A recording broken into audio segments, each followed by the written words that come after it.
It's been 9 years since we last came to the roads in the shadow of Mount Ruapehu in New Zealand's North Island. But in 2023, the Daybreaker Rally returns. Spectacular roads through spectacular country. Starting in Fielding, Manawatu, and finishing at Circuit Chris Amon, Manfield Raceway. This is an event which lives up to its reputation. This is Daybreaker Rally, in association with Brian Property Group, round 4 of the New Zealand Rally Championship.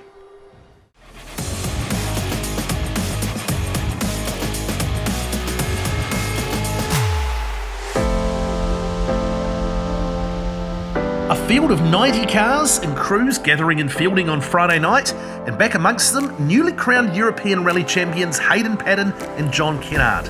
Hayden, welcome back. It's been a while since we saw you competing whangarei last time in the championship. How do you sort of feel now, having wrapped up everything you wanted to achieve in Europe and back here focusing on this championship? Yeah, it's been a busy year. Feels like a lot's happened since whangarei. So it's obviously nice to have our feet back in New Zealand and on some proper rally stages. And big challenge this weekend. It's obviously quite unique for us, and looking forward to it. Mate, I know you'll have your own goals as you always do, but the fact that you're in control of your destiny with the championship, it could have been different. Better got a little bit more of a result in Timaru, but in your hands always works better for you, right?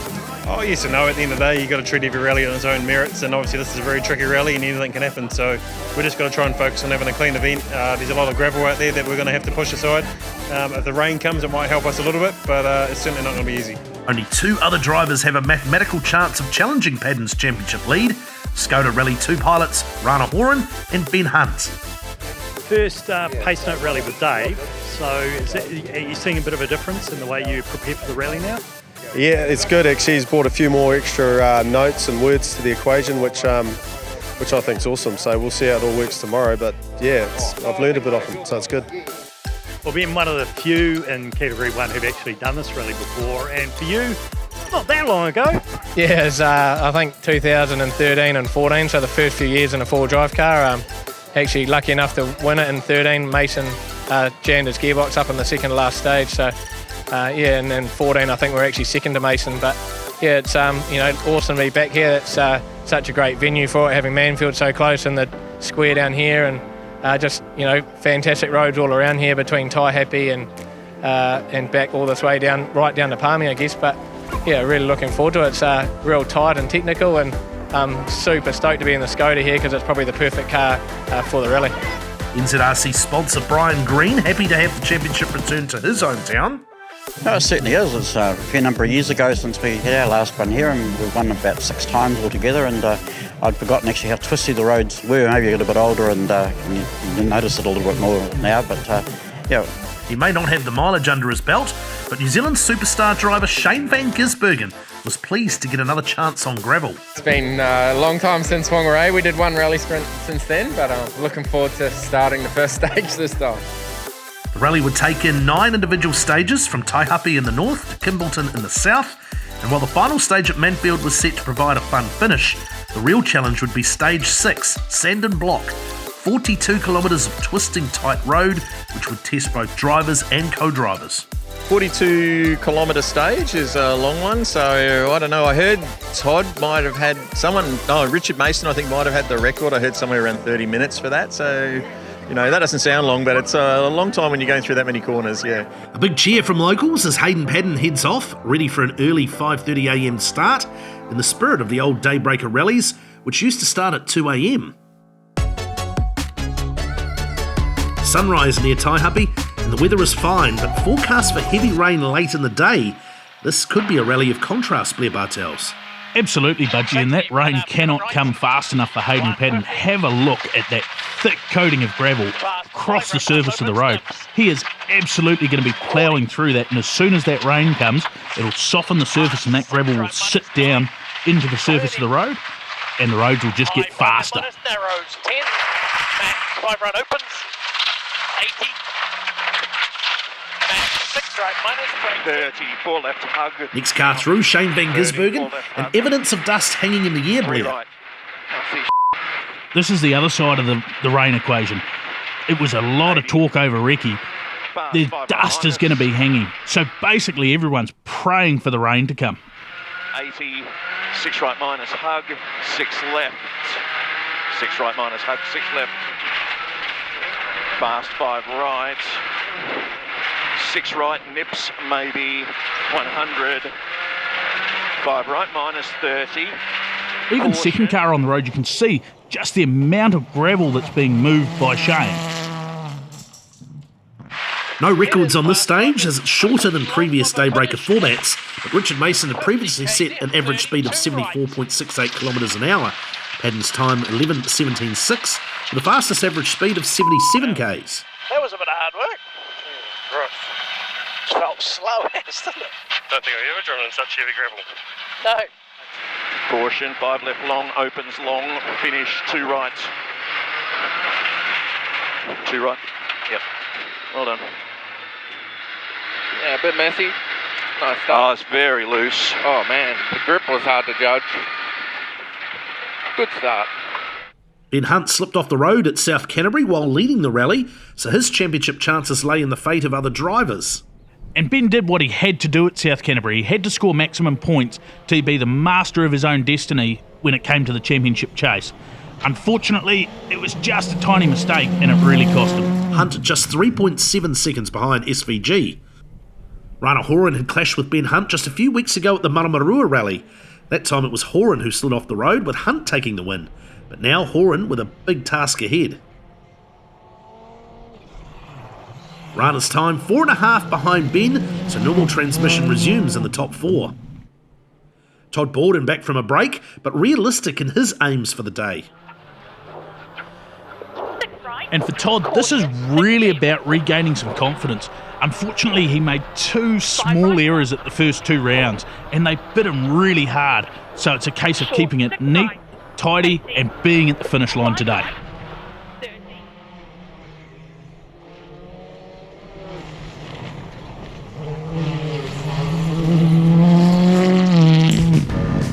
Coming up, the famous hairpin corner caused some headaches on the Brian Green Property Group Daybreaker Rally.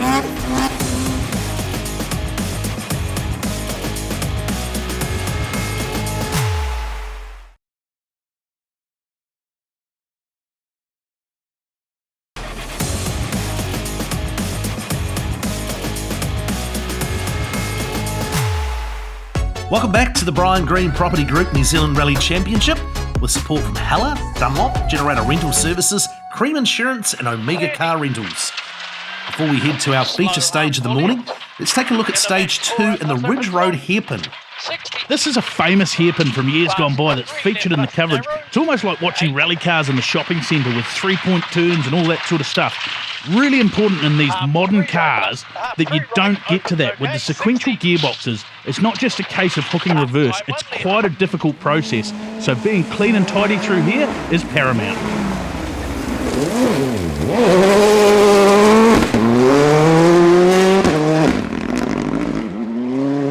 5 left, minus long hug. 4 right, minus. The other thing to remember in these front-running four-wheel drive cars, they have a lock centre differential. So turning the car is not easy. The handbrake becomes really important, and also the unlocker system. It's a case of getting everything all flowing together nicely. Long, neat, don't go wide. Here, 3 right, long, neat, don't go wide. 51 left, narrow. Don't go wide, 51.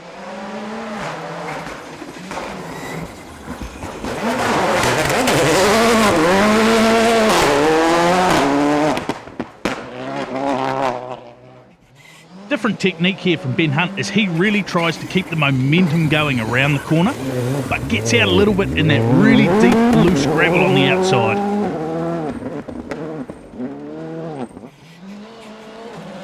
Rana Horan here, known for his flamboyant style, but pretty well nails this one.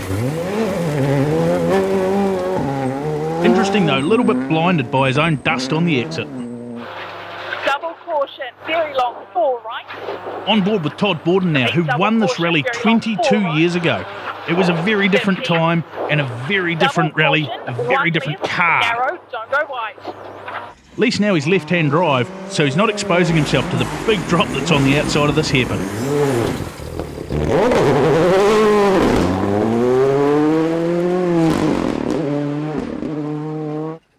In another of the accepted techniques shown here by Andy Martin, going a little bit past the corner to really make use of that lay-by on the outside.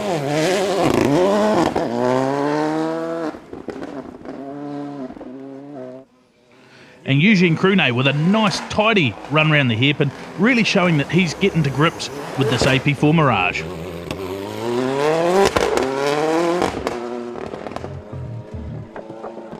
So after 2 stages, Hayden Paddon with a 37-second lead over Shane Van Gisbergen.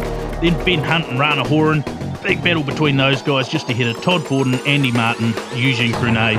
Unfortunately, we've already lost the Vanuatu driver Pierre-Henri Brunet. The feature stage, Moafango, just 8.7 kilometres long and close to Taihape. The cars will approach a fast right-hander before heading into a tight, twisty approach to a narrow one-lane bridge. A surface change from gravel to tarmac could make for some tricky manoeuvres. A mistake here could end you up in the drink. And aside from the high-speed approach to this corner, the main feature was going to be dust.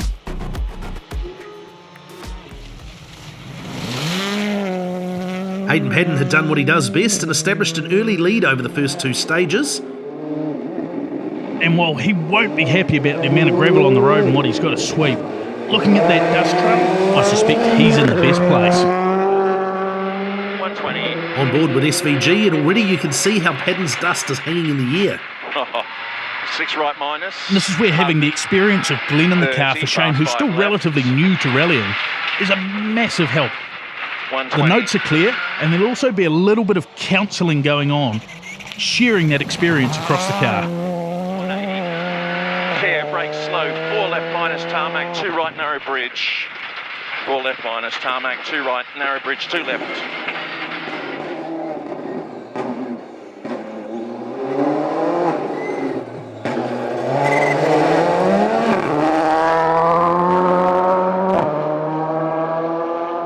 Ben Hunt and Rana Horan had identical times on the stage. 2 Skoda drivers are the only competitors who can keep the championship from Paddon. And to keep that championship alive, they really need to finish in front of Paddon. That's always going to be a big ask, but the dust is certainly not helping that situation. 120. There you go. Mate, we're just going to get through. 5 right plus 120. On the 120. And 6 right minus cut into fast 5 left K. Unfortunately for Rana's regular co-driver Michael Connor, a back injury in a non-championship event sees Dave Neal jump in the car with Rana. They did a non-championship rally, but this is their first time together using pace notes. They seem to have gelled together really quickly, and it hasn't affected the pace.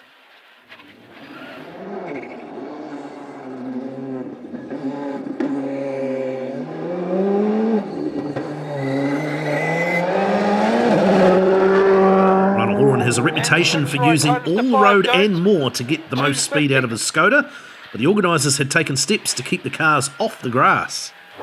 Todd Borden next through the stage. And you can definitely see that that dust is an issue now. It's just hanging in amongst those valleys. 80.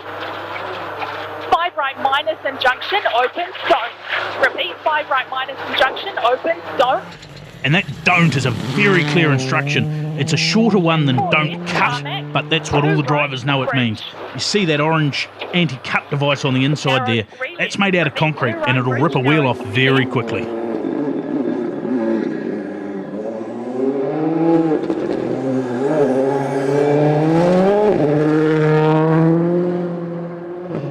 And one thing with the dust you can see, although it's hanging a little bit here, the path's a little bit clearer for Andy Martin. You just get that little gust of breeze through, and it means that he can just push on that little bit harder.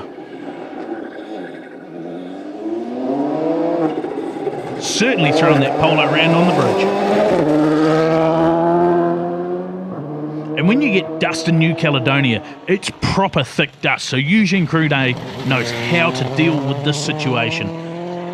Nice and smooth and consistent, it's been the hallmark of his championship campaign to date.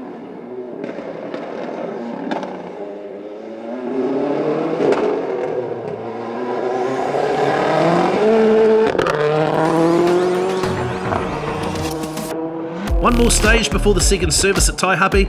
Paddon continues to lead over SVG, but Horan climbing to third after Ben Hunt had brake issues and had to slow. 6 crews made the trip to Taihape to compete in the Nzrc two-wheel drive category, a mix of the new Ford R4s and the old with Charlie Evans' Honda Civic. Consistent results have rewarded Dylan Thompson with a class lead after 3 rallies. It hasn't taken him long to get to grips with the new Ford R4 rally car. But there is no doubt that Jackson Clendon has the speed to compete with Thompson. He won stage 1, but Thompson came back to be within a second on stage 2. Thompson was running ahead of Clendon on the road, just behind the RX-8 of Marcus van Klink, who was sending a cloud of dust at every corner. At just 8.7 k's long, this will be a short stage, so any time made up here will only be a few seconds. Thompson's time, 5 minutes, 13.5. Clendon trailed by 1 second going into the stage. By the end, he was 3.5 behind. It was still all on between these two. And you can see just how hard Jackson's trying. Both of those guys are absolutely on the limit to make this battle as epic as it's been all season.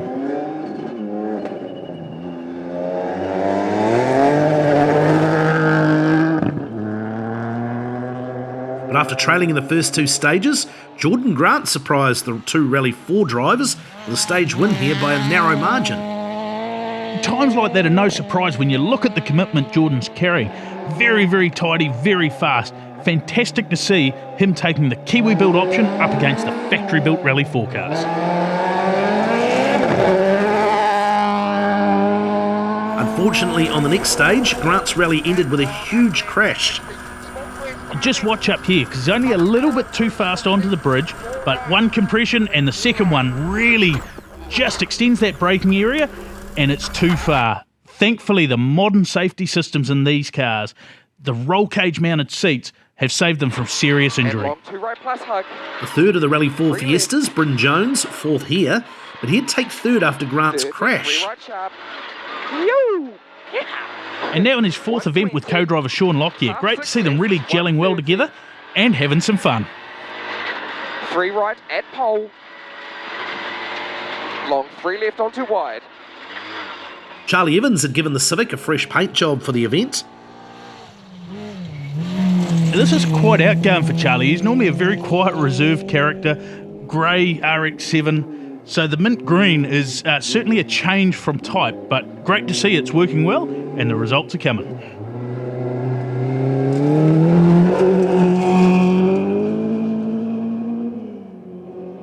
Tim Mackesy in the R2T Fiesta, keeping pace with Evans and Bryn Jones here. It's great to see a step up from Tim. This is his 3rd visit to the North Island, and we talk about the North Island having tighter roads. This rally really typifies that difference.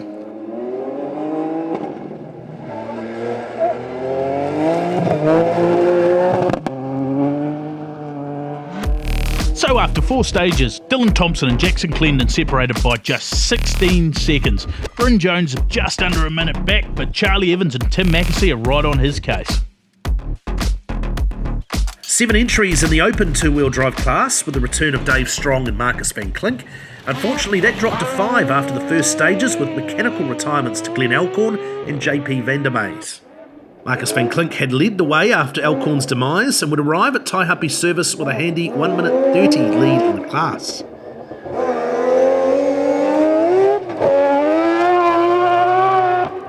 And for Marcus, he really had to change his approach in this rally. This car has so much power, and on those big wide South Island roads, it's amazing. But he's really had to control his throttle applications here because the tyre wear would just be through the roof. M5 right minus. M4 left. Narrow.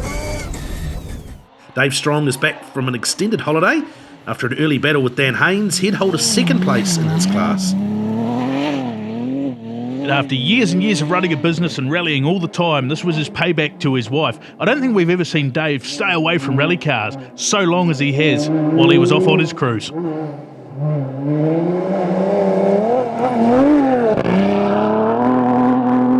Dan Haynes had fallen back on Special Stage 2 with electrical gremlins, but was slowly regaining time on Strong over Special Stages 3 and 4. He lies 3rd at service. And although he's got an ongoing alternator issue that'll plague him all day, he already knows his major championship rival Glenn Alcorn is out and will be scoring no points. So for him, making that finish is so important.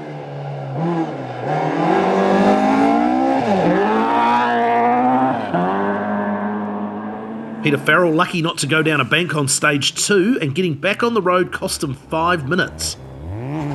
Unfortunately, just a little bit too much opposite lock there's put Peter in a precarious position.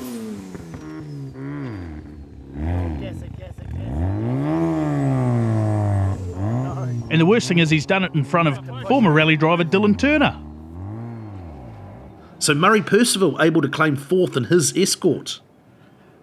This is another family team. It's great to see so many family teams within the championship. And although they're battling their own issues, another solid finish. Consistency's been the hallmark of their championship campaign to date. Anthony Jones had returned to the historic class in his Escort, a welcome addition to the RX-7s of Australian Stuart Reid and category leader John Silcock.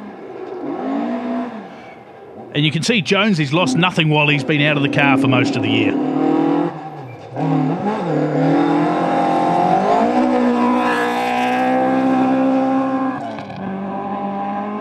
Reid held a narrow lead over Jones and Silcock through the morning stages and would arrive in Taihape 10.8 seconds in front of Jones, only to retire on stage 5. And for Stu and his team, they've worked so hard. They've taken this car on this year and have got it now into rally-winning performance. It's a real heart-wrenching DNF, this one.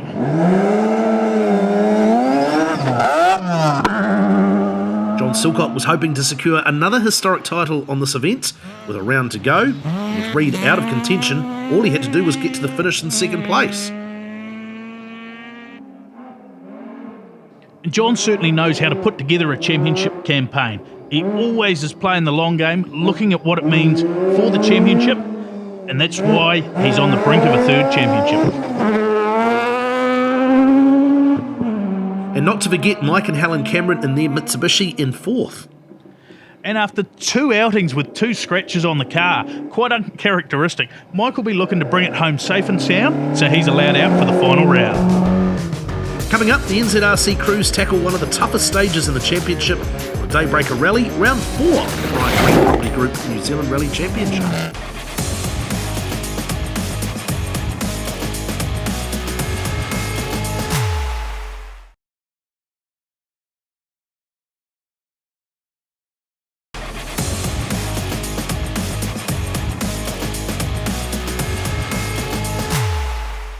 Welcome back to the Daybreaker Rally, a rally challenge class that attracted 7 4-wheel drive and 5 2-wheel drive entries. Leading contender in 4-wheel drive was the Evo 10 of Grant Blackberry. Blackberry having a trouble-free run and winning 6 of the 9 stages in his class, coming home 6th overall in the Daybreaker Rally.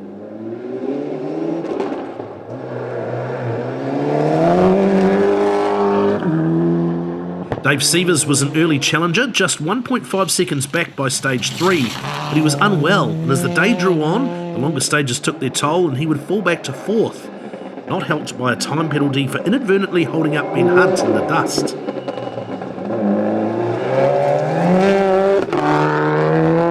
Jeff Ward and Zeal Jones have been the top drivers in the Rally Challenge this year.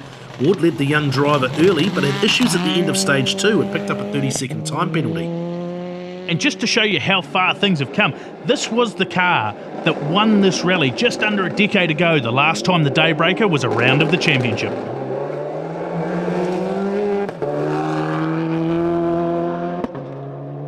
Zeal Jones pounced on stage 3 and 4 and led Ward at the Taihape service by 21 seconds.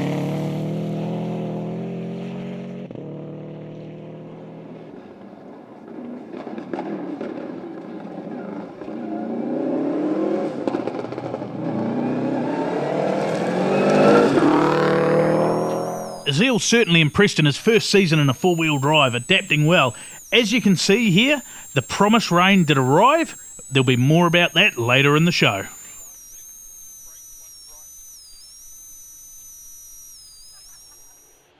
Kingsley Jones broke down after special stage 5. And if you're playing family bingo at home, Kingsley is Zeal's uncle. And I'm not quite sure whether Kingsley was proud or upset that his nephew was beating him before his retirement.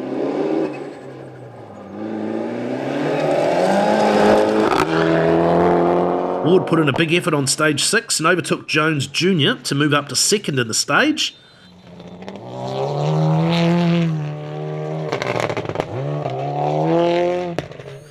To his credit, Zeal kept pushing Ward right to the final stage to take third position. And you can see here just how atrocious the conditions got. A really mature drive from a young, inexperienced driver. He not only sponsors the championship, but Brian Green put his name behind the Daybreaker Rally too. And this is the 40th anniversary of the first Daybreaker by name. And Greenie did that one too. He's been around a long time, and he's really found his mojo again with this Evo 9. It's a car that he just seems to gel really well with. Amy Keeley had been keeping close to Green, but stage 6 was a struggle for the H6 Subaru against the turbos, and she'd have to settle for 6th and a win in the Group A Challenge. And Amy's done a great job. These H6 cars are a fantastic, cost-effective way to go rallying. They use the 3-litre 6-cylinder Subaru Legacy motor. It does put them about 100 horsepower down, but a good way to get into four-wheel drive rallying. The Rally Challenge four-wheel drive class went the way of Grant Blackberry, Jeff Ward heading home Zeal Jones and Dave Seavers, Brian Green banking solid points in 5th ahead of Amy Keeley, the Group A winner as well.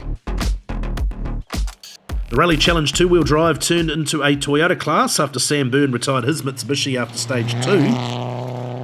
Jono Shapley back with his Turbo Vitz on the event. He had intended to sell the car but decided to enter the rally instead. Turned out to be a good decision with a dominant class win of over a minute over Jared Parker. Parker in his Corolla FX GT had battled all day with the Toyota starlet of Dan Alexander.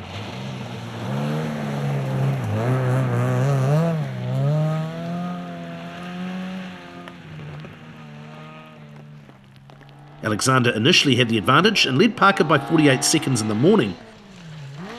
It's great to see Dan back in the championship. He's been busy playing car owner all year. He also has in the shed the Barina that we've seen Ari Pettigrew in.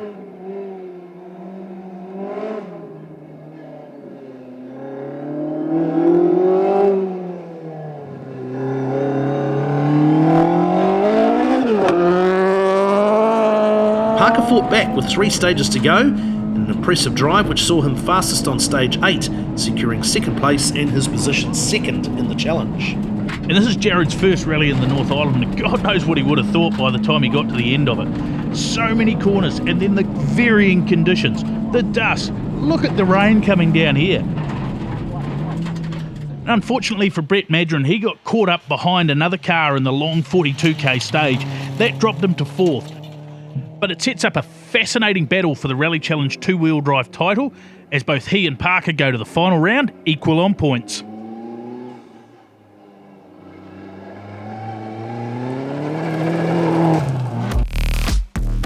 And in the two-wheel drive Rally Challenge, it's a great return victory for Jono Shapley ahead of Jared Parker, Dan Alexander and Brett Madron. That sets down a winner-takes-all showdown at the final round at Rally Bay of Plenty. The afternoon stages had proved hard on the two-wheel drive competitors. Glenn Elkhorn had repaired his Escort and service and was looking forward to the power stage. But on stage 6 it all went wrong. 80 up. They're flat 1 right. And 60, they're flat 2 left. The 6, flat 2 left, 60, 2 right, and 2 left minus. And the slight right, 60.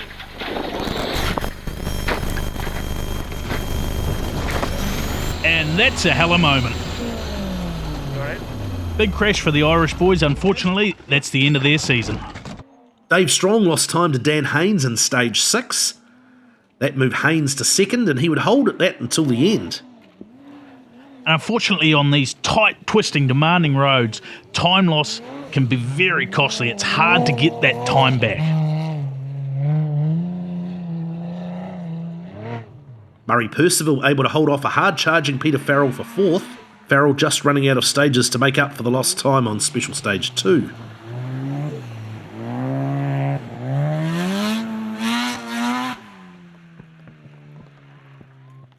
John Silcock successfully defending his New Zealand historic title and finishing 10 seconds behind Anthony Jones. Jones making a great return to the Nzrc. He also had the satisfaction of finishing ahead of his son Bryn in the overall standings. Jackson Clennon and Dylan Thompson had resumed battle after the Taihape service. But Clennon returned after stage 5 with a broken drive shaft. That left Thompson to cruise to the finish, or so he thought. A 5-minute advantage turned into a 15-minute loss as he slid from first to fourth. And this is a classic case of you cannot win a rally on a super special stage, but you can definitely lose it.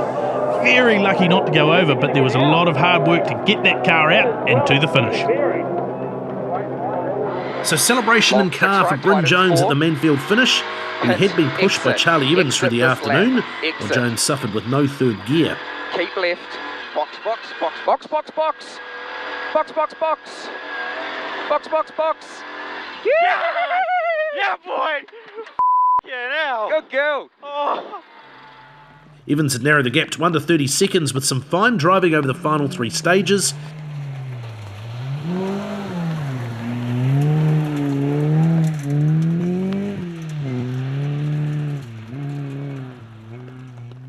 Tim Mackesy coming home in third and also closed the gap through the afternoon. And in a show of just how close this class has been all year, all 6 of the competitors have now had the opportunity to spray some champagne. Coming up, the battle for the championship down to the wire.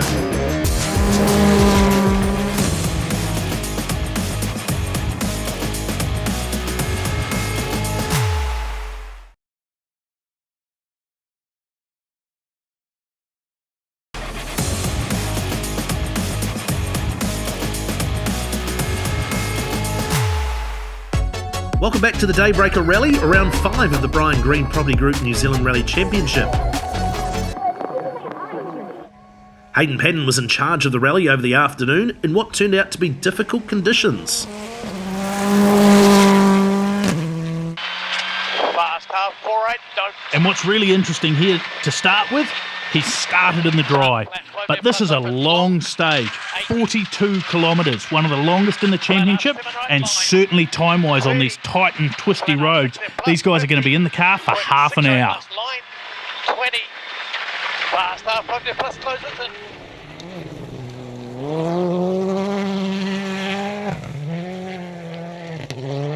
Hayden, obviously everything going according to plan. Yeah, just keeping it smooth. Obviously, we're in a position where, the others have had dust problems this morning. We've got the gravel problem, but I'd prefer it that way around as well. So it's really hard because you can't push at all, because as soon as you start pushing on the marbles, you just start sliding around too much. So you've really got to drive at 7/10 to try and get the most out of the position. Will this rain help that in the last few stages, you think? Yeah, the more rain we can get, the better. We've had a couple of little sections where it's been a little bit damp, and certainly the grip's high. So, we're just enjoying it, just keeping it clean, keeping it in the middle of the road, and yeah, all going all right. Ben Gisbergen led the challenge to Paddon, but as the conditions got wetter, he set about finishing the day with no dramas. And while we haven't seen a heap of Shane this season, he's been doing a bit of development and his team's been working so hard behind the scenes, and it's really paid off. He's shown that he is right there behind Hayden Paddon and absolutely a contender in this championship. Crest, 30, fast 5 rights. You hear Glenn Weston spitting out those pace notes. There's more than 30 pages of them that they've got to work through throughout the course of this stage. 5 right minus, 4 left. Shane, congratulations, mate. Looks like it's been a pretty awesome run so far, going really well. Yeah, so far there's still 3 more to go, but man, it's been awesome. Each stage getting more and more confident, and still not committing fully to the fast stuff, but yeah, the car's going great. Setup's awesome, and probably the driver's the limit. Yeah.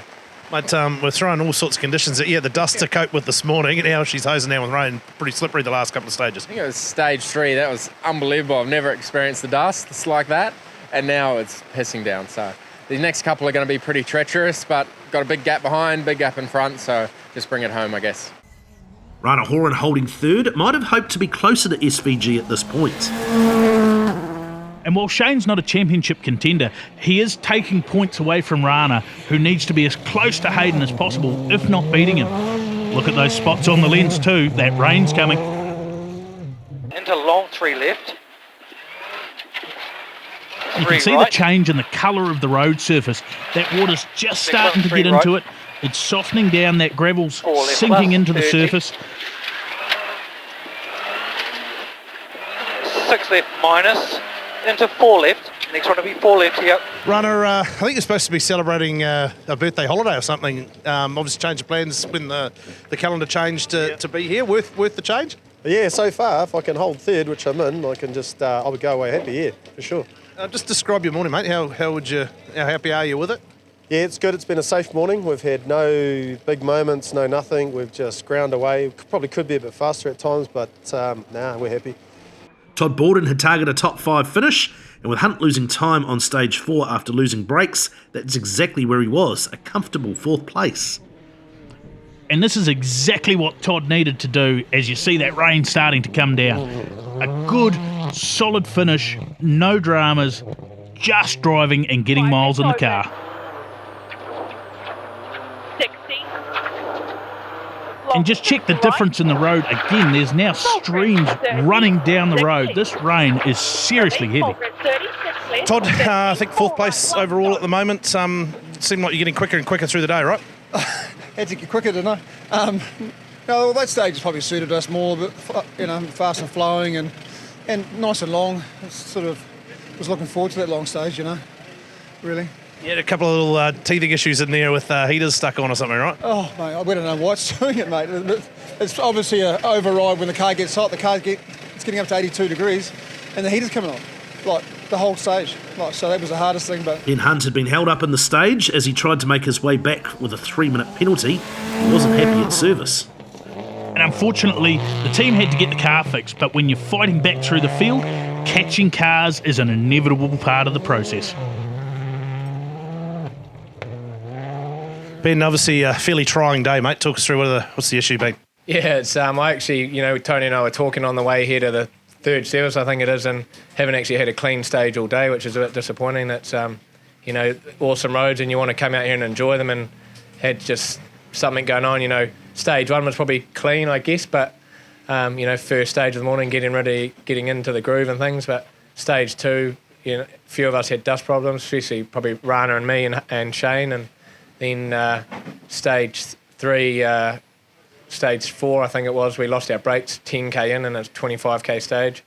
So damaged master cylinder, which luckily Rana, thank you, gave us one to get us going again. And then had a good stage 5, followed Dylan Thompson for a little bit in his little tool drive car for a 3 or 4k, but thankfully he led us past and, did a pretty good time. I think we were a few seconds off Shane. And and then that 40k, we tried to just move our way up through the field and jumped in behind car number 6 and caught him 12 kilometres into the stage and followed him to the finish line. So Andy Martin and Eugene Crunet would fight it out over the final 2 positions over the afternoon stages.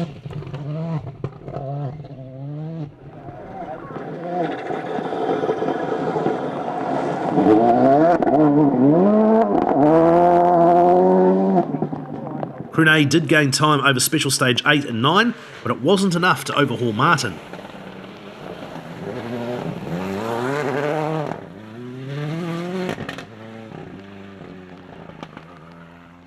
It was a case of what might have been for Ben Hunt on his way to 5th place over the final stages, but it did include 3rd on the stage 7 power stage.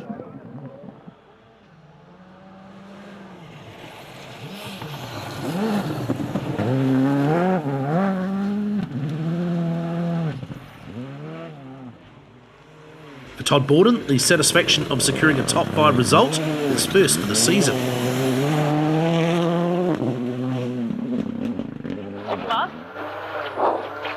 And as you can see, the rain really started to come down at the service park. But check out the number of spectators that are still out there braving the elements for the return of the Daybreaker. 50. 4 left plus. Tarmac. 6 right, bridge. 80. Long 5 left plus, opens long. Rana Horan only finished 5th on the power stage after a windscreen wiper failure, missing valuable points, but he was able to secure 3rd overall, which keeps a slim chance alive in the championship going to the final round. Thankfully, as you can see, they were able to fix that wiper issue and complete what was a pretty successful event. First time together in the car for Rana and Dave. Well done, mate. 2nd place for Shane van Gisbergen, a great result and an enjoyable way to finish the rally at Manfred.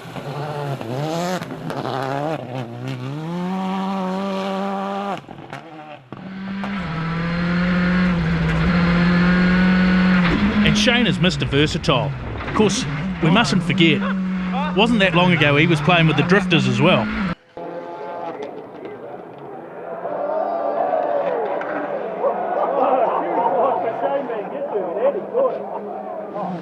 A power stage win on stage 7 for Hayden Paddon, just adding to his points tally. So Paddon securing the win, and now just 16 points needed at Rally Bay of Plenty to secure the championship. And what a year it's been for Hayden, the European Rally Championship under his belt. The guy is absolutely in the form of his life. You can see why he is the class of the field in New Zealand. Very wide over curb. To finish, break early 60, short, narrow 3 right, decay left. And that result means that John Kennard is now a 6-time New Zealand co-drivers rally champion. Oh, thank you. Thank you. Another one down. So confirming, Hayden Paddon takes the win just over 3 minutes ahead of Shane Van Gisbergen and then Rana Horan. Todd Borden taking home 4th and some confidence ahead of Ben Hunt, Andy Martin and Eugene Crunet.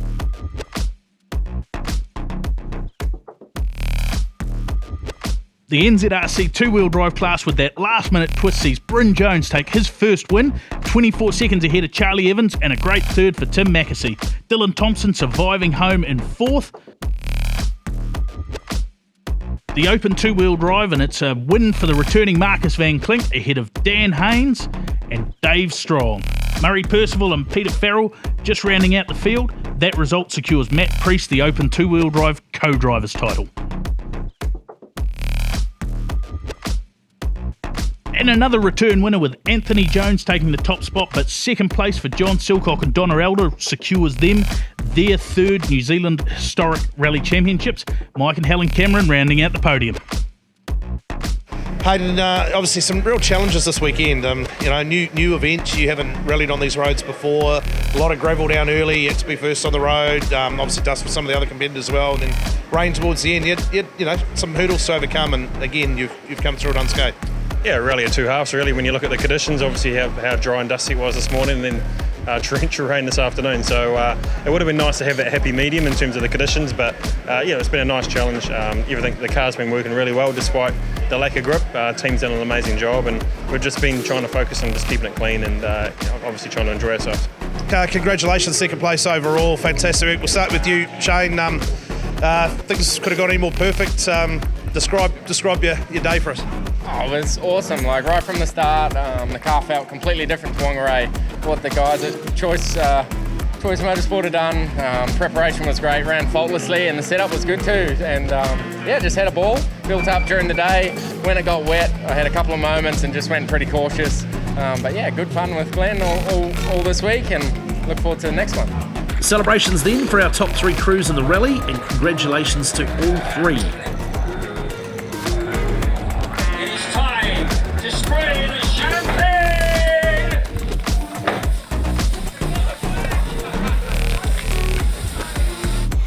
Next up, we're in the sunny Bay of Plenty for the final round of the Brian Green Property Group New Zealand Rally Championship. Until then, goodbye.